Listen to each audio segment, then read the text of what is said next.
सो hey everyone, कैसे हैं आप सब। आज हम कंटिन्यू कर रहे हैं अपना जनरल स्टडीज़ का सेशन नंबर 11, जिसमें हम मिडाइवल हिस्ट्री कवर कर रहे हैं और ये हमारा सेकंड लास्ट सेशन होगा मिडाइवल हिस्ट्री का। ठीक है, तो मोस्ट प्रोबेबली नेक्स्ट सेशन जो कि लास्ट सेशन होगा मिडाइवल हिस्ट्री का, वो कल अपलोड हो जाएगा या फिर आज शाम तक अपलोड हो जाएगा। तो इस सेशन में हम लोग कवर करेंगे क्वेश्चन नंबर 251 टू 275। तो चलिए स्टार्ट करते हैं अपना आज का सेशन।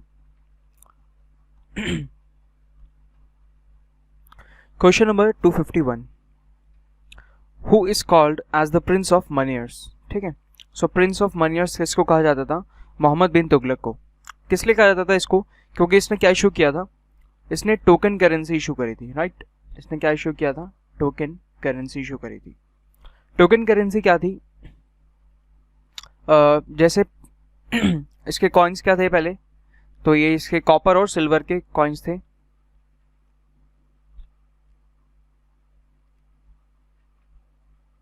एंड सिल्वर तांका। तो इसके ये कॉइन्स थे।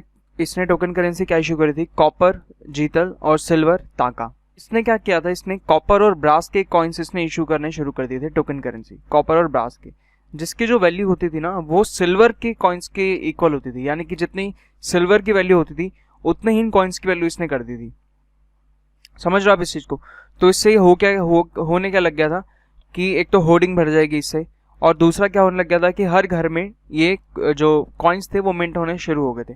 क्योंकि आपको पता है कि कॉपर और ब्रास के अगर कॉइन्स की वैल्यू सिल्वर के इक्वल हो जाएगी तो लोग क्या करेंगे? इन कॉइन्स को ज़्यादा से ज़्यादा होल्ड करेंगे, क्योंकि ये कॉइन्स, ये कंपैरेटिवली, ये मटेरियल जो है, ये जो मेटल है, ये कंपैरेटिवली इससे सिल्वर से थोड़ा सा चीपर है। तो लोग इसको होल्ड करेंगे और किससे इसको रिप्लेस करेंगे? सिल्वर से इसको रिप्लेस करेंगे, सिल्वर की जगह इसको सेल करेंगे। समझ आया ये कंसेप्ट? तो इसने क्या किया था? इसने टोकन करेंसी इशू करी थी। कॉपर, जीतल और सिल्वर तांका, ये कॉइन्स के नेम होते थे। ठीक है, तो प्रिंस ऑफ मनियर्स किसको कहा जाता था? मोहम्मद बिन तुगलक को, right. Next question 252, who translated Mahabharata into Persian. ठीक है, काफी इंपॉर्टेंट क्वेश्चन और काफी बार हम पढ़ भी चुके हैं इसको। तो महाभारत याद रखना, महाभारत और आपका रामायण, ठीक है, दोनों ही किस पर्शियन में ट्रांसलेट करवाया था? किसने? अकबर ने। और किसने करा था? बदाऊनी ने। ठीक है, बदाऊनी जो कि किसके कोर्ट में था? अकबर के कोर्ट में था। ठीक है, बदाऊनी और अबुल फजल और फैजी, सॉरी, बदाऊनी और फैजी। ठीक है, ये दोनों किसके कोर्ट में थे? अकबर के कोर्ट में ये लोग स्कॉलर्स थे, राइट, अकबर के कोर्ट में। तो अकबर के कहने पे ये ट्रांसलेट हुआ था। ठीक है, पर्शियन में महाभारत और रामायण। ठीक है, और उसके बाद दो चीज़ें और देख लेते हैं। आपका एक तो ये हो गया महाभारत, रामायण, और उसके बाद गीता एंड उपनिषद्स, ये भी ट्रांसलेट हुए हैं पर्शियन में। ये लेकिन किसने करवाया था? ये दारा शिकोह ने करवाए थे। ठीक है, दारा शिकोह कौन है? तो ये सन है किसका? शाहजहाँ का। ठीक है, शाहजहाँ का बेटा है। तो इसने क्या करवाया था? इसने गीता और उपनिषद्स को ट्रांसलेट करवाया था पर्शियन में। एंड महाभारत और रामायण को ट्रांसलेट करवाया था किसने? अकबर ने। और इसको किसने किया था? बदाऊनी ने इसको ट्रांसलेट किया था। नेक्स्ट क्वेश्चन 253, हु बिल्ट 2.5 दिन का झोपड़ा और अ हट ऑफ 2.5 days एट अजमेर। तो अजमेर में ये सिचुएटेड है 2.5 दिन का झोपड़ा, जो कि सिर्फ 2.5 दिन में बिल्ट हुआ था। तो ये किसने बिल्ड करवाया था? कुतुबुद्दीन ऐबक। तो आप इसको आर्किटेक्चर वाले सेक्शन में अपने नोट डाउन कर सकते हैं कि कुतुबुद्दीन ऐबक का ही आर्किटेक्चर है। ठीक है, और इसने कुव्वत उल इस्लाम जो कि दिल्ली में है, वो भी इसने बिल्ड करवाई थी। कुव्वत उल इस्लाम, ये काफ़ी पुरानी मॉस्क है और ये किसने बिल्ड करवाई थी? कुतुबुद्दीन ऐबक ने बिल्ड करवाई थी। कहाँ पे? दिल्ली में। और ये कहाँ पे है? ये सिचुएटेड प्रेजेंटली अभी कहाँ पे है? तो जो कुतुब मीनार प्रेमाइसिस है उसके अंदर ये सिचुएटेड है। ठीक है, कुतुब मीनार प्रेमाइसिस में। क्लियर हुआ इतना पार्ट? 254, हु बिल्ट पुराना किला। तो जो पुराना किला दिल्ली में है वो किसने बिल्ड करवाया था? वो करवाया था शेर शाह सूरी ने, राइट। और ये बेसिकली इस जगह को, दिल्ली जो है वो, उसको इंद्रप्रस्थ भी बोला जाता था। ठीक है ना, पुराने टाइम्स में उसको इंद्रप्रस्थ बोला जाता था, जो कि किसकी कैपिटल हुआ करती थी? पांडवस की। ठीक है, जो महाभारत के जो पांडव थे, 5 पांडव थे, उनकी कैपिटल हुआ करती थी इंद्रप्रस्थ। तो ये दिल्ली जो है वो वही इंद्रप्रस्थ है। ठीक है, और ये जो पुराना किला बना हुआ है जहाँ पे बेसिकली, तो ये माना जाता है कि यहाँ पे ही जो इंद्रप्रस्थ का जो कैपिटल, जो इंद्रप्रस्थ थी पांडवास की, तो उनका पैलेस लगभग यहीं इसी एरिया के आसपास बना हुआ था। ठीक है, तो ये थोड़ा सा उसको सिग्निफाई करता है। Next question 255, the capital of यादवा किंग्स। काफी इंपॉर्टेंट क्वेश्चन है। कैपिटल ऑफ यादवा किंग्स, इसको लिख लेना हर जगह, ठीक है, एक नोट्स बना लो अच्छे से। और कैपिटल ऑफ यादवा किंग्स कौन सी थी, तो इनकी थी देवगिरी, ठीक है। उसके बाद कांचीपुरम किसकी कैपिटल थी, तो ये थी पल्लवास की। उसके बाद और हमने कौन कौन सी डिस्कस करी हुई है। राष्ट्रकूटास की कैपिटल क्या थी, बताओ जल्दी से। उसके बाद राष्ट्रकूटा के बाद आप बता दो होसाल्यास की, होसाल्यास की, ठीक है। और उसके बाद कौन आ गया, राष्ट्रकूटा, होसाल्यास, चालुक्यास एंड आपका ककात्यास, ठीक है। ये सारी कैपिटल्स एक जगह लिख लेना। तो राष्ट्रकूटास की कैपिटल क्या थी, तो इनको हम क्या बोला करते थे, राष्ट्रकूटास की थी मालखेद, ठीक है। राष्ट्रकूटास की क्या थी, मालखेद। होसाल्यास की थी द्वार समुद्र, द्वार समुद्र। चालुक्यास की क्या थी, बदामी, बदामी चालुक्यास इनको बोलते थे, बदामी या फिर वतापी, ठीक है। नेक्स्ट है ककात्यास की थी वैरांगल, वैरांगल, ककात्यास की वैरांगल। 2-3 बार 5-10 बार इनको पढ़ोगे आराम से याद हो जाएंगी, ठीक है। कुछ ज़्यादा एफर्ट्स डालने की जरूरत नहीं है इनको, बस जीएस का एक ही सिर्फ मंत्र है, जीएस को पढ़ने का, समझने का, लर्न करने का बस एक ही मंत्र है कि उसकी आपको री रिविजन करनी है, ठीक है। री रिविजन, री रिविजन, री रिविजन, बस यही मंत्र है जीएस को अच्छे से कमांड बनाने का जीएस पे। जितना ज़्यादा हो सकता है उसकी प्रैक्टिस करो, जितना ज़्यादा हो सकता है एमसीक्यूज क्वेश्चन करो, और जितना ज़्यादा हो सकता है उसको रिवाइज करो, वीकली बेसिस पे, डेली बेसिस पे उसको रिवाइज करते रहो, अपने आप ही लर्न हो जाएगा, कुछ करने की ज़रूरत ही नहीं पड़ेगी। अब ये 5 कैपिटल्स लिख लेना। तो यादवास की कैपिटल कौन सी थी, देवगिरी। कांचीपुरम किसकी कैपिटल है, पल्लवास की। राष्ट्रकूटास की मालखेद, होसाल्यास की द्वार समुद्र, चालुक्यास की वतापी और ककात्यास की Warangal. Question number 256, Pandit Jagannath was the poet laureate of which of the following rulers. तो पंडित जगन्नाथ जो थे वो किसके कोर्ट में थे, किसके पोएट ल्योरेट थे, तो वो थे शाहजहां के, ठीक है। इसको लिख लेना एक पॉइंट में डाल के कहीं पे। तो पंडित जगन्नाथ, इतना ज़्यादा इंपॉर्टेंट क्वेश्चन नहीं है, पंडित जगन्नाथ किसके कोर्ट में थे, शाहजहां के कोर्ट में, ठीक है। बस इसको पढ़ लेना, याद रह जाएगा। नेक्स्ट क्वेश्चन 257, अमीर खुसरो वॉज तो अमीर खुसरो क्या थे, ये एक पोएट थे, एक सूफी सेंट भी थे, म्यूजिशियन भी थे। तो ये सब इनकी क्या थी, इनकी क्वालिफिकेशंस थे, ये इनका प्रोफेशन था बेसिकली।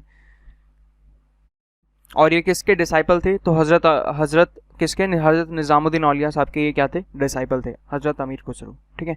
और इन दोनों के ही जो श्रिंस हैं, जो होली श्रिंस हैं, इनके कहाँ पे बने हुए हैं, दिल्ली में, निज़ामुद्दीन एरिया में, ठीक है। निज़ामुद्दीन दरगाह जो कि काफ़ी फेमस है दिल्ली में, वहाँ पे इन दोनों के क्या बने हुए हैं, श्रिंस बने हुए हैं, हजरत निज़ामुद्दीन औलिया और अमीर खुसरो, दोनों के ही श्रिंस एक साथ बने हुए हैं, right. Next question 258, the token currency using copper and brass coins were modelled after which currency is example by Mohammad bin Tughlaq. अभी हमने देखा था कि इसको किंग्स ऑफ मनियर्स बोला जाता था, क्योंकि इसने क्या इशू किया था, टोकन करेंसी इशू करी थी, कॉपर और ब्रास के कॉइन्स इसने इशू करे थे, राइट। उसके बाद क्वेश्चन में ये पूछा गया है कि किससे ये इंस्पायर हुआ था, तो ये इंस्पायर हुआ था चाइना से। सबसे पहले चाइना में कुबलाई खान जो था वो रूल कर रहा था चाइना में उस टाइम पे, मोहम्मद बिन तुगलक के टाइम पे। तो कुबलाई खान उस टाइम पे रूल कर रहा था, उसने ये एक्सपेरिमेंट किया था, कॉपर मतलब अपने टोकन करेंसी उसने अपने किंगडम में इशू करी थी, ठीक है, टोकन करेंसी। तो उसी को देख के मोहम्मद बिन तुगलक ने भी इंडिया में इसको फॉलो किया और इसने यहाँ पे भी टोकन करेंसी इशू कर दी, बट ये इंडिया में क्या हुआ, टोटली फेल हो गई, राइट। तो इस तरीके से था ये। Question number 259, who founded the city of Delhi, ठीक है। अभी हमने देखा था कि दिल्ली क्या है, इंद्रप्रस्थ, और इंद्रप्रस्थ किसकी कैपिटल थी, पांडवश की थी। तो उन्हीं के ही डिसेंडेंट्स जो थे, ये ऐसा माना जाता है कि जो तोमर थे, तोमर राजपूत, तो ये बेसिकली इसमें भी अनंगपाल करके रूलर थे, जिन्होंने 736 एडी में जो था दिल्ली उसको फाउंड किया था। बेसिकली ये जो एरिया था, यहाँ पे एक लेक था दिल्ली का, ठीक है, दिल्ली का नाम का एक लेक था, जिसको फिर धीरे धीरे ये हुआ किससे, दिल्ली, एंड दिल्ली से फिर ये दिल्ली, और दिल्ली से फिर ये दिल्ली। तो इस तरीके से इवॉल्व हुआ है दिल्ली का नेम, और ये कैपिटल बनी है, और कैपिटल है काफ़ी पुराने टाइम से कैपिटल है दिल्ली, ठीक है, पूरे इंडिया की। और इसके क्रेडिट जाता है तोमर्स को, ठीक है। तो कौन सी डायनेस्टी को इसका क्रेडिट जाता है, तो ये जाता है तोमर्स को, फाउंडेशन ऑफ दिल्ली को लेकर। और इसमें भी मोर स्पेसिफिकली जो रूलर हैं वो है अनंगपाल, ठीक है, पाल, ठीक है, आपको याद रखना है पाल से, अनंगपाल करके रूलर हैं, जो कि किससे हैं, तोमर राजपूत हैं, right. Next question 260, Which Turkish ruler invaded 17 India 17 times between 1000 and 1026 AD? काफ़ी इंपॉर्टेंट क्वेश्चन है, काफ़ी रिपीटेड क्वेश्चन है ये। तो इंडिया को किसने इन्वेड किया था? महमूद ऑफ गजनी ने, ठीक है, महमूद ऑफ गजनी, इसने इन्वेड किया था इंडिया को 17 टाइम्स। सिर्फ इन 26-27 सालों में इसने 17 बार इंडिया को इन्वेड किया है, और जितनी भी वैल्यूएबल चीज़ें होती थी यहाँ से वो लूट के ले जाता था। कहाँ पे? गजनी। और ये कहाँ पे पड़ता है? अफगानिस्तान, ठीक है, अफगानिस्तान और टर्की साइड में ये पड़ता है, राइट। और इसी बंदे ने क्या किया था, इसने सोमनाथ टेम्पल को भी लूटा था, ठीक है, सोमनाथ टेम्पल जो है उसको भी इसने प्लंडर किया था, right. Next question 261, who was the elder brother of Shah Shuja and Mubarak Shah? तो ये जो दोनों बेटे थे, ये किसके बेटे थे? शाहजहाँ के बेटे थे सारे ये। और शाहजहाँ का अब एल्डर पूछा है, तो शाहजहाँ का जो सबसे बड़ा बेटा था वो था दारा शिकोह, और जो थर्ड नंबर का था वो था औरंगजेब, यानी ये फर्स्ट नंबर पे है। बस अब ये दोनों ही याद रखो, बाकी इतना कुछ इंपॉर्टेंट क्वेश्चन नहीं है ये। तो दारा शिकोह जो था वो सबसे बड़ा था, यानी एल्डेस्ट सन के शाहजहाँ का सबसे एल्डेस्ट सन कौन था? तो वो था दारा शिकोह, ठीक है। उसके बाद जो था औरंगजेब थर्ड नंबर पे था, ठीक है। Next question 262, which battle led to the downfall of Vijayanagara empire? काफी इंपॉर्टेंट क्वेश्चन। तो ये था बैटल ऑफ तलीकोट।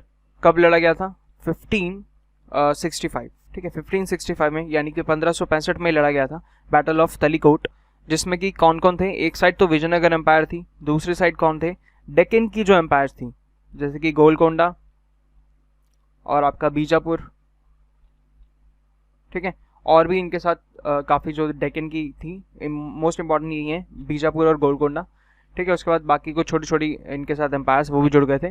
तो उसमें क्या हुआ था कि ये एम्पायर्स काफ़ी ज़्यादा थी, तो इसमें विजयनगर एम्पायर की हार हुई थी, मतलब यहीं से फिर डाउनफॉल होना शुरू हो गया था विजयनगर एम्पायर का, ठीक है। Next question 263, Maharaja Sawai Jai Singh of Jaipur had not built the observatory at. तो ये ऑब्जर्वेटरी बेसिकली होता क्या है? ये एस्ट्रोनॉमिकल ऑब्जर्वेशंस के काम आता है, एस्ट्रोनॉमिकल ऑब्जर्वेशंस के ये काम आता है, जैसे सोलर एक्लिप्स, लूनर एक्लिप्स, ठीक है, ये सब चीज़ें निकालने के, कैलकुलेट करने के ये तरीके होते थे कुछ। तो इनको किसने बनवाया था? जैसे कि हम इसका जो एग्जांपल है वो क्या है? जंतर मंतर हम जिसे बोलते हैं ना, एक अपनी लेमन लैंग्वेज हम जिसे जंतर मंतर बोलते हैं, ठीक है, जंतर मंतर, जो कि दिल्ली में भी है और अपना जयपुर में भी है, ये तो हमें इंपॉर्टेंट पता ही है कि यहाँ पे है। और बेसिकली जो इन्होंने बनवाए थे, महाराजा सवाई जय सिंह ने ही, ये जयपुर के रूलर थे, इन्होंने ही ये सारे ऑब्जर्वेटरी बनवाए थे। तो कहाँ कहाँ पे इन्होंने बनवाए थे वो देख लेते हैं, तो फिर ऑप्शन हम आराम से एलिमिनेट कर देंगे। तो इन्होंने कहाँ कहाँ पे बनवाए थे? DMVJU, ठीक है, DMVJU, इसको इस तरीके से कुछ याद किया था। तो DMVJU, तो दिल्ली, मथुरा, और V से आपका हो गया वाराणसी, J से हो गया आपका जयपुर, एंड U से हो गया आपका उज्जैन, ठीक है। तो यहाँ पे इन्होंने ये सारी ऑब्जर्वेटरीज बनवाई थी। तो अब इसमें कौन सा ऑप्शन करेक्ट हो जाएगा? इलाहाबाद में इन्होंने ऑब्जर्वेटरी नहीं बनवाई थी, यानी कि मथुरा, उज्जैन, वाराणसी, दिल्ली और जयपुर में इन्होंने ऑब्जर्वेटरीज बनवा रखी हैं। और अभी ऑपरेशनल कौन सी है ये पूछ रहा है, तो वो है सिर्फ जयपुर वाली, दिल्ली वाली भी ऑपरेशनल नहीं है, सिर्फ जयपुर वाली अभी तक क्या है? ऑपरेशनल है, right. Next question 264, an agriculture department known as दीवाने को ही वॉज क्रिएटेड। ये भी इंपॉर्टेंट क्वेश्चन है। इस टाइप के क्वेश्चंस आप लोग देखोगे अगर लेटेस्ट ट्रेंड में आपका, तो इस टाइप के ही क्वेश्चंस आपसे पूछे जा रहे हैं मिडाइवल हिस्ट्री से, ठीक है। अभी आप लोग CHSL का भी एग्जाम्स चल रहे हैं, तो उसका भी आप लोग एनालिसिस देख सकते हो किस टाइप के क्वेश्चंस आ रहे हैं। तो वो बहुत एनालिसिस देखना भी इंपॉर्टेंट है, और अगर हो पाया या टाइम मिला तो उसका जितने भी कंपाइलेशन है आपकी CHSL के एग्जाम की, वो भी यहाँ पे आपको करवा देंगे, ठीक है। तो दीवाने को ही, जो कि एग्रीकल्चर डिपार्टमेंट था, तो ये कौन से रूलर ने क्रिएट किया था? तो ऑब्वियसली ये मोहम्मद बिन तुगलक ने किया था। तो ये इसके जो 5 फेलियर्स थे उसका ही एक पार्ट है, क्योंकि दाऊब रीजन, ठीक है, दाऊब रीजन जो कि रिवर्स के आसपास का एरिया होता है, वहाँ पे क्या हुआ था? रिवर्स के आसपास के एरिया में सोचो ड्राउट की सिचुएशन आ गई थी, ठीक है, वहाँ पे ड्राउट की सिचुएशन आ गई थी, तब इसने ये एग्रीकल्चर डिपार्टमेंट एक अलग से डेडिकेटेड बनवाया, और तब उसने वहाँ पे इस एरिया को थोड़ा सा इरिगेट करके और भी काफ़ी मेजर्स लेके इसको थोड़ा सा इम्प्रूव करने की कोशिश करी थी, वरना यहाँ पे ड्रॉट जैसे सिचुएशन बनने लग गई थी।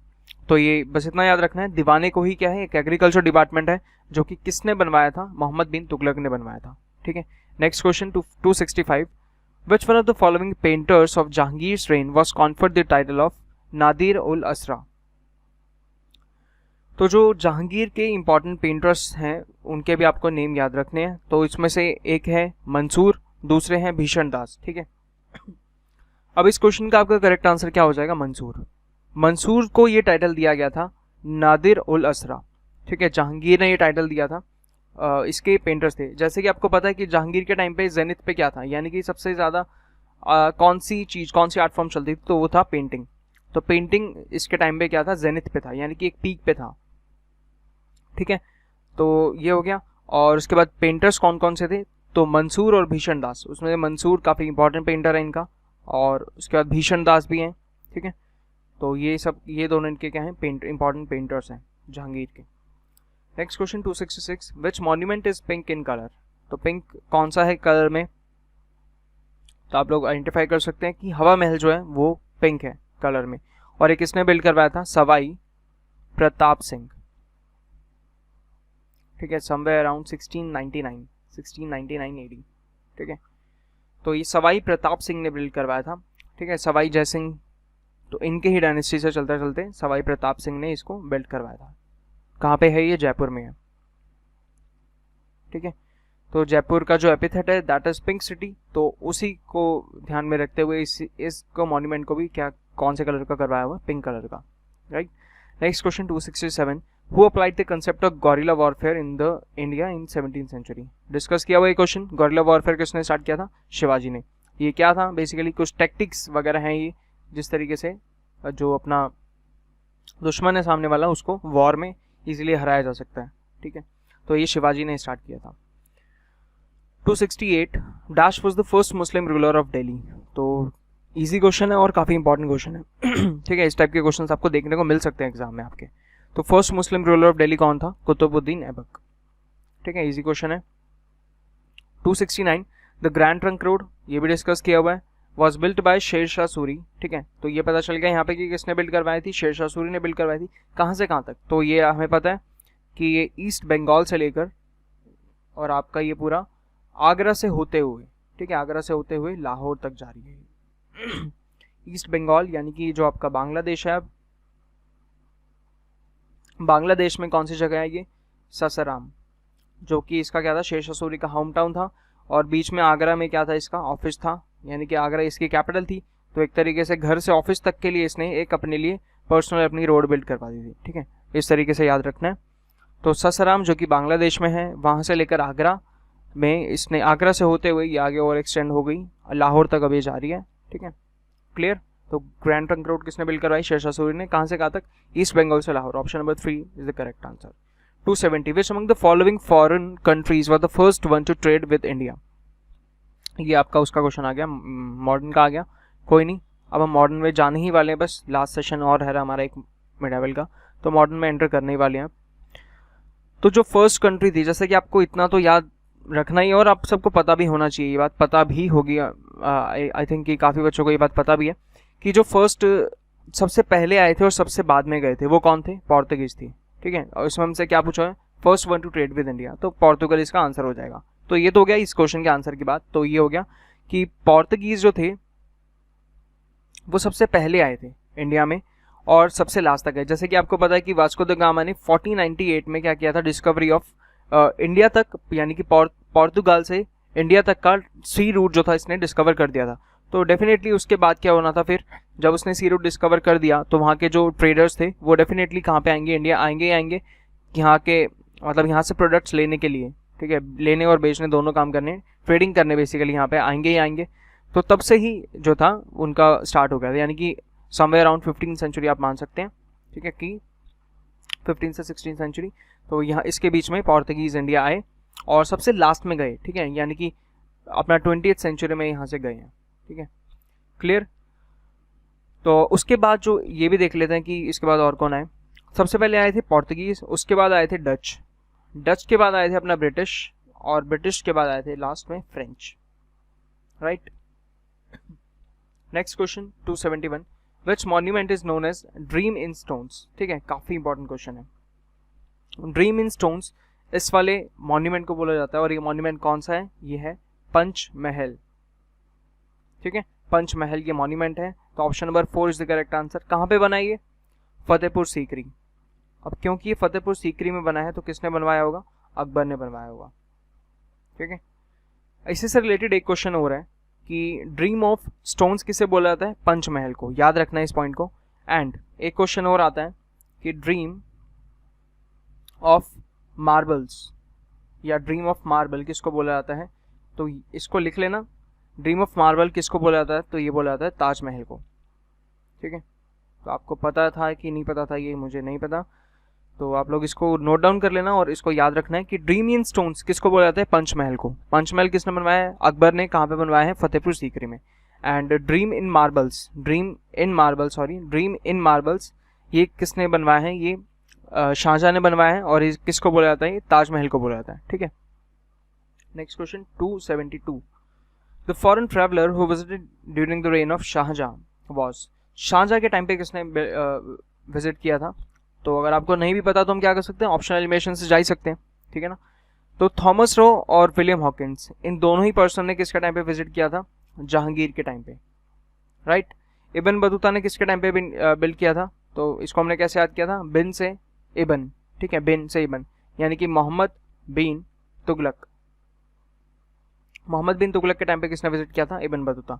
तो यानी कि शाहजहां के टाइम पे किसने विजिट किया था? मनुक्की ने। ठीक है, याद रखना है शाहजहां के टाइम पे कौन सा फॉरेन ट्रैवलर आया था? मनुक्की। और थॉमस रॉय और विलियम हॉकिंस किसके टाइम पे आए थे? जहांगीर के टाइम पे। एंड इब्न बतूता आया था मोहम्मद बिन तुगलक के टाइम पे। Right. Next question, Abul Fazal was the son of which Sufi saint? So Abul Fazal जो था वो किस सूफी सेंट का सन था? तो ये थे शेख मुबारक नागौरी। इसको आप ऐसे याद कर सकते हैं कि अबुल फजल किसके कोर्ट में था? अकबर के कोर्ट में था। अब क्योंकि अकबर क्या था? एम्परर था, मतलब पूरे शाह हिंदुस्तान बोला जाता था ना अकबर को, तू शाह हिंदुस्तान, ऐसे सॉन्ग भी है। ठीक है, तो अकबर जो था कि क्या था? एम्परर था पूरे इंडिया का। तो इसको आप ऐसे याद कर सकते हैं कि जो इसके फादर थे उनको काफ़ी ज़्यादा इस चीज़ की खुशी थी, और वो काफ़ी हर लोग को क्या मुबारकबाद देते रहते थे। ठीक है, यानी मुबारक कॉन्ग्रेचुलेट करते रहते थे कि मेरा बेटा जो है इतने बड़े एम्पायर में जो है उनके कोर्ट में है। ठीक है, तो इस तरीके से कुछ ऐसा करके याद कर सकते हो। बाकी इतना इंपॉर्टेंट क्वेश्चन नहीं है ये। ठीक है, तो बस इतना देख लो। अबुल फजल, ये बस पता होना चाहिए कि अबुल फजल जो था वो किसके कोर्ट में था, किसका कोर्ट पोएट था? तो अकबर का था। ये इंपॉर्टेंट चीज़ है, और उसके ये 9 रत्नों में से एक था, तो ये चीज़ इंपॉर्टेंट है। उसके बाद किसका सन है? तो ये मुबारक, शेख मुबारक नागौरी। तो इस तरीके से आप याद करके इसको लर्न कर सकते हैं। मुबारक कि वो इतने बड़े एम्पायर में था, इसलिए वो उसको काफ़ी खुश थे, इसलिए मुबारक देते रहते थे, तो इसलिए शेख मुबारक नागौरी, कुछ ऐसे करके। Right. Next question number 274। Which dynasty were ruling in Vijayanagar empire at the time of battle of Talikota? Battle of Talikota कब लड़ा गया था? 1565, 1565। ठीक है, और उस टाइम पे रूल कौन कर रहा था? तो ये थी तुलुवा डायनेस्टी। विजयनगर एम्पायर में ही कौन सी डायनेस्टी उस टाइम रूल कर रही थी? तो डेक्कन की ये थी तुलुवा डायनेस्टी। ठीक है, जिसमें कि कौन थे? सदाशिव, क्या नाम है इनका? सदाशिव राय। ठीक है, सदाशिव राय। तो ये उस टाइम रूल कर रहे थे, और इनके जो मेन कह सकते हैं कि आप जो इनके वो थे जनरल कह सकते हैं इनको, वो थे अपने राम राया। ठीक है, next question, last question 275। Which of the following sultans died while playing polo या फिर चौगान? ठीक है, ये क्वेश्चन 2-3 बार डिस्कस कर चुके हैं इसको। तो ये कौन था? कुतुबुद्दीन ऐबक। तो ये अपने घोड़े से गिरकर पोलो खेल रहा था, ये घोड़े पे बैठ कर, तो घोड़े से गिर गया, ये घोड़े से गिरकर इसकी डेथ हो गई थी। कहाँ पे? लाहौर में इसका टॉम्ब है। इसका टॉम्ब कहाँ पे है? लाहौर में है। राइट। कुतुबुद्दीन ऐबक कौन था? फाउंडर था स्लेव डायनेस्टी या फिर मुगल डायनेस्टी का। ठीक है, और ये फर्स्ट मुस्लिम रूलर भी था इंडिया का। ठीक है, तो इस तरीके से करके। राइट। तो इसी के साथ हमारा आज का ये सेशन कंप्लीट होता है। तो अगर आपको ये सेशन अच्छा लगा और आपको कुछ सीखने को मिला हो तो आप इसको लाइक कर सकते हैं, अपने दोस्तों के साथ शेयर भी कर सकते हैं, और इस चैनल को ज़रूर सब्सक्राइब कर सकते हैं। इस पर आपको इसी तरीके से और CGL के लिए स्पेशली काफ़ी अच्छा कंटेंट मिलता रहेगा। और अभी हम लोग प्लान कर रहे हैं कि आपका जो रीजनिंग का सेशन आए बहुत जल्दी ही, यानी नेक्स्ट वीक आपका ये रीजनिंग का सेशन आ सकता है। अब होता क्या है रीजनिंग का, अगर आप ट्रेंड देखो 25 क्वेश्चंस में से आपका क्या होता है कि आप अराउंड 17 क्वेश्चन ही अटैम्प्ट कर पाते हो, क्योंकि बाकी जो 8 क्वेश्चन आ रहे हैं वो कहाँ से आ रहे हैं, सीरीज से आ रहे हैं। एक मैट्रिक्स का क्वेश्चन आता है, ठीक है, और एक सेट का क्वेश्चन आता है, ऑड वन आउट से क्वेश्चन आते हैं, एनालॉजी से क्वेश्चन आते हैं। तो इन 5-6 टॉपिक से मिला के आपके लगभग 8 क्वेश्चंस तो मिनिमम आते ही आते हैं, ठीक है, जिनको क्या होता है, जिनको मोस्टली स्टूडेंट्स स्किप कर देते हैं। तो उसमें अगर आप देखोगे ना तो आपको जो पैटर्न मिलेगा वो कुछ सिमिलर सा पैटर्न मिलेगा। तो मेरी कोशिश यही रहेगी कि मैं उस सेशन को जल्दी से जल्दी लाऊं। तो अगर आपको वो सेशन चाहिए तो आप इस वीडियो को लाइक भी कर सकते हैं ताकि मेरे को समझ आ जाए, और नीचे कमेंट भी कर सकते हैं कि हाँ हमें ये सेशन चाहिए करके, तो ताकि पता चल जाएगा। और मैं जल्दी से जल्दी कोशिश करूँगा कि सेशन को लाया जाए इसी मंथ बेसिकली। तो जो जितने भी क्वेश्चन हैं इसमें होगा क्या, कैसे आएगा सेशन, तो CGL 2019 का जो है, 2019 का जो एग्ज़ाम हुआ था उसमें लगभग 18 शिफ्ट्स में एग्ज़ाम हुआ था, ठीक है। तो 18 शिफ्ट्स में उसका एग्ज़ाम हुआ था, तो उन 18 शिफ्ट्स में तो लगभग हर एक शिफ्ट में आपके 8-9 क्वेश्चंस होंगे। तो इस तरीके से करके जितने भी क्वेश्चंस बनेंगे आपके यहाँ से सीरीज से, जैसे हर एक अलग अलग वीडियो हम लोग कर लें कि एक वीडियो हम सिर्फ सीरीज वाले क्वेश्चन डिस्कस कर लेंगे, उनके जितने भी पैटर्न बन रहे हैं, ठीक है, जितने भी पैटर्न बन रहे हैं आप उनको अच्छे से उनको पढ़ना, समझना और नोट डाउन करना। तो उसको बस आपको फिर बार बार रिवाइज करना है ताकि आपको पैटर्न दिमाग में छप जाए, प्रिंट हो जाए। तो उससे एग्जाम में आपके 2020 के एग्जाम में अगर उससे रिलेटेड कोई भी पैटर्न आता है तो आप उसको इजीली अटैम्प्ट कर पाओगे, ठीक है। अदरवाइज क्या होता है, अगर हम पैटर्न हमने पढ़ नहीं रखा ना तो बहुत डिफिकल्ट होता है उसको अटैम्प्ट करना। लेकिन अगर हमने पैटर्न पहले से थोड़ा सा देख रखा है, उस टाइप का पैटर्न में देख रखा है और उसको सॉल्व हमने ऑलरेडी किया हुआ है, तो हम पेपर में थोड़ा सा दिमाग लग जाता है, ठीक है। अदरवाइज बहुत मुश्किल हो जाता है और हमें ये 8 क्वेश्चन स्किप करने पड़ते हैं, ठीक है। तो इसको थोड़ा सा ध्यान रख सकते हैं, ठीक है, इनकी प्रैक्टिस अच्छे से अच्छे करना।